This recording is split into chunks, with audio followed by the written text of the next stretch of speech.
মানবিক করিডোরের বদলে বাংলাদেশ মিয়ানমার সীমান্ত নিয়ে নতুন সিদ্ধান্ত নিতে যাচ্ছে বাংলাদেশ সেনাবাহিনী। সেটি হলো বাংলাদেশ মিয়ানমার সীমান্ত অঞ্চলের টেকনাফ ও বান্দরবান জেলার বিশাল এলাকাকে মিলিটারি অপারেশন জোন বা সামরিক অভিযান এলাকা ঘোষণা করা হবে।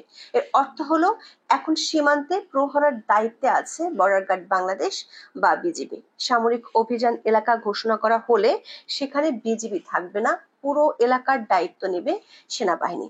রাখাইন করিডোর নিয়ে বাংলাদেশের অভ্যন্তরে রাজনৈতিক দলগুলোর আপত্তি আছে।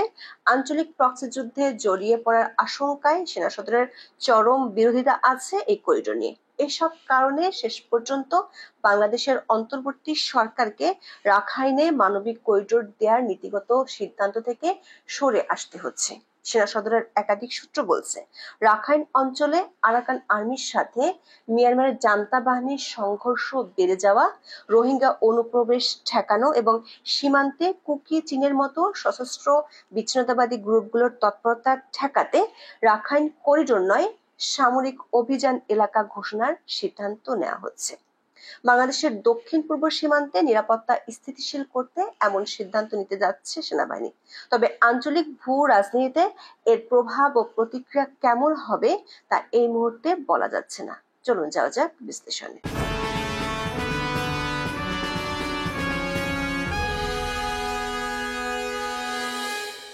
বঙ্গোপসাগরের কোল ঘেঁষে থাকা শাহপরী বীচ থেকে শুরু বাংলাদেশ মিয়ানমারের সীমান্ত।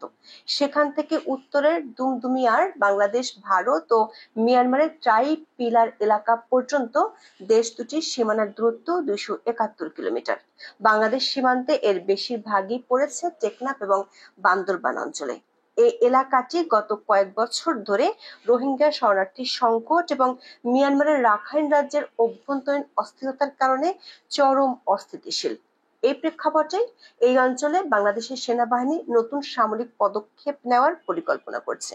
সেটি হলো এই সীমান্ত এলাকাটিকে সামরিক অভিযান অঞ্চল হিসেবে ঘোষণা করা।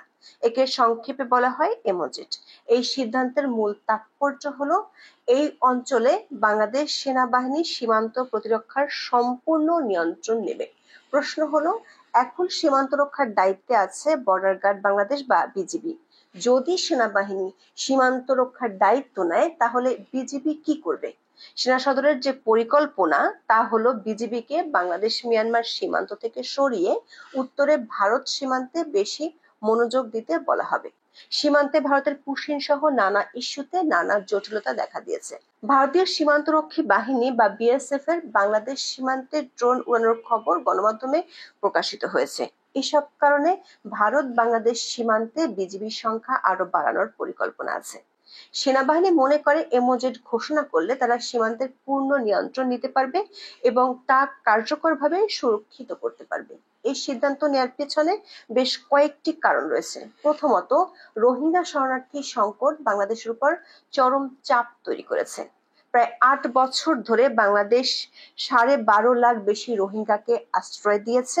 ডক্টর ইউনূসের সরকার জাতিসংঘ মহাসচিব অ্যান্টনিও গুতেরেসকে এনেও কোনো ফল পায়নি। মিডিয়াতে হাইপ তৈরি করে ঘোষণা দিয়েছিল রোহিঙ্গাদের ১ বছরের মধ্যে ফেরত পাঠাবে।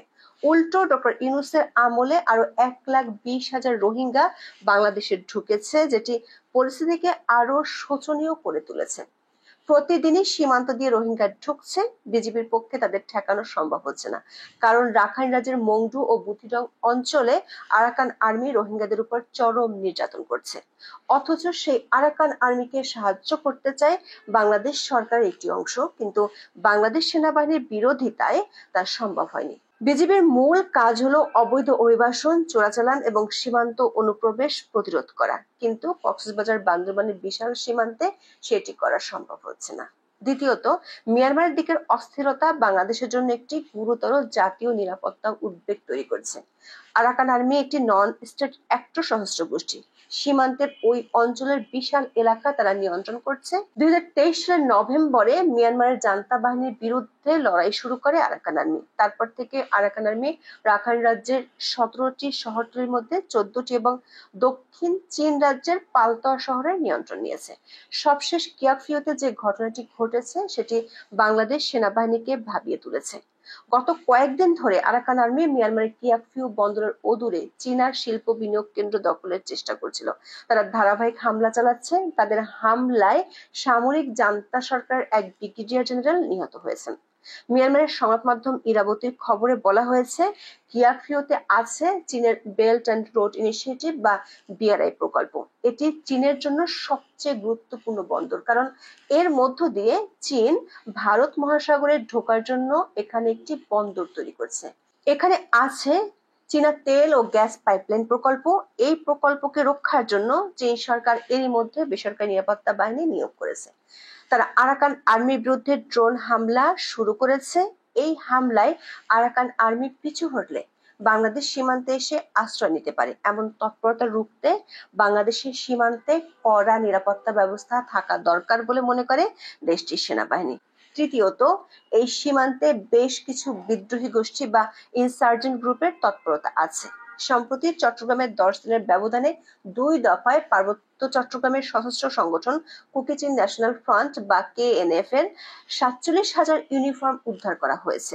বাংলাদেশে কুকি জনগোষ্ঠীর সংখ্যা কয়েক হাজার। সেখানে এত সশস্ত্র পোশাক তাদের জন্য নাকি অন্য কারো জন্য তৈরি হচ্ছিল, সেটি ভাবিয়ে তুলেছে প্রতিরক্ষা বাহিনীগুলোকে। এই সশস্ত্র গ্রুপটি এর আগে বান্দরবানে ব্যাংক ও থানা লুট করেছিল। এসব কারণে টেকনাফ ও বান্দরবান এলাকাকে এমওজেড ঘোষণা করতে চায় সেনাবাহিনী। সেনাবাহিনী মনে করে কুকি চিন বা আরাকান আর্মির মতো গোষ্ঠীগুলো যাতে বাংলাদেশের ভূখণ্ডকে তাদের কর্মকাণ্ডের ঘাঁটি হিসেবে ব্যবহার করতে না পারে তা প্রতিরোধ করা যাবে এর মাধ্যমে রোহিঙ্গা অনুপ্রবেশ ঠেকানো যাবে। এমওজেড করার জন্য সেনাবাহিনীর বিশেষায়িত সীমান্ত সুরক্ষা ইউনিট বা র্যাপিড রেসপন্স টিম গুরুত্বপূর্ণ এলাকাগুলোতে মোতায়েন করা হবে। তাদের সহায়তায় থাকবে নৌ ও বিমান বাহিনী। 3 বাহিনীর সমন্বয়ে যৌথ অপারেশন কেন্দ্র খোলা হবে। সাথে থাকবে গোয়েন্দা নজরদারি। সেনাবাহিনী TB2 ড্রোনের মতো ইউএভি এবং রাডার ব্যবহার করে সীমান্তের রিয়েল টাইম মনিটরিং করবে। গুরুত্বপূর্ণ স্থানগুলোতে আর্মার্ড পার্সোনাল ক্যারিয়ার্স বা APCS এবং রাইট কন্ট্রোল ভেহিকলস বা RCVS মোতায়েন করা হতে পারে। 8 ডিসেম্বরের পর থেকে ঘোষণা দিয়ে আরাকান আর্মি নৌপথের দখল নিয়েছে। বাংলাদেশের নৌবাহিনী সেটি উদ্ধার করবে। সেনাবাহিনীর একাধিক সূত্র বলছে, রাখাইনে করিডোর দেওয়ার যে চিন্তা ভাবনা সরকার করছিল সেটি বাংলাদেশের জন্য সমূহ বিপদ ডেকে আনত।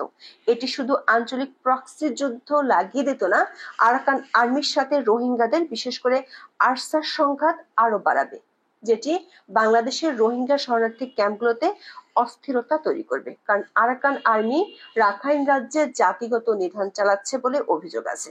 আবার এরই মধ্যে আরাকান আর্মির সাথে যোগাযোগ রাখার কারণে বাংলাদেশকে কড়া বার্তা দিয়েছে মিয়ানমারের জান্তা সরকার।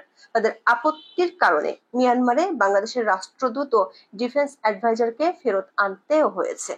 এসব কারণে বাংলাদেশ সেনাবাহিনী কোনো দেশের সাথে সংঘাতে না গিয়ে সীমান্তে নিরাপত্তা বাড়ানোর জন্য সর্বোচ্চ ব্যবস্থা নেওয়ার পথেই হাঁটছে। সব মিলিয়ে বাংলাদেশ মিয়ানমার সীমান্তে সামরিক অভিযান অঞ্চল ঘোষণার সিদ্ধান্তটি বাংলাদেশের প্রোঅ্যাক্টিভ স্ট্র্যাটেজিক সভেরেইনটির একটি প্রতিফলন বলে মনে করছে সেনাবাহিনী। একদিকে অসহনীয় শরণার্থীর বোঝা, আর একদিকে আরাকান আর্মির সাথে মিয়ানমার ও চীনা বাহিনীর দ্বন্দ্ব। এই দুটিকে হ্যান্ডেল করার জন্য নিজের সীমান্তই সুরক্ষিত করতে চায় বাংলাদেশ। তবে কবে থেকে এই এমওজেড কার্যকর হবে সে বিষয়ে বিস্তারিত জানা যায়নি। অন্য একটি সূত্র বলছে, বাংলাদেশ সরকারের যে গ্রুপটি রাখাইনে করিডোর দেওয়ার পক্ষে তারাই এমওজেড ঘোষণা করার পর সহায়তা দিতে চায়। কিন্তু বাংলাদেশ সেনাবাহিনী কোনোভাবেই কোনো ধরনের সহায়তা দেওয়ার জন্য মিয়ানমারের মাটিতে যেতে চায় না। সেনাবাহিনীর আশঙ্কা এটি করলেই বেঁধে যেতে পারে প্রক্সি যুদ্ধ।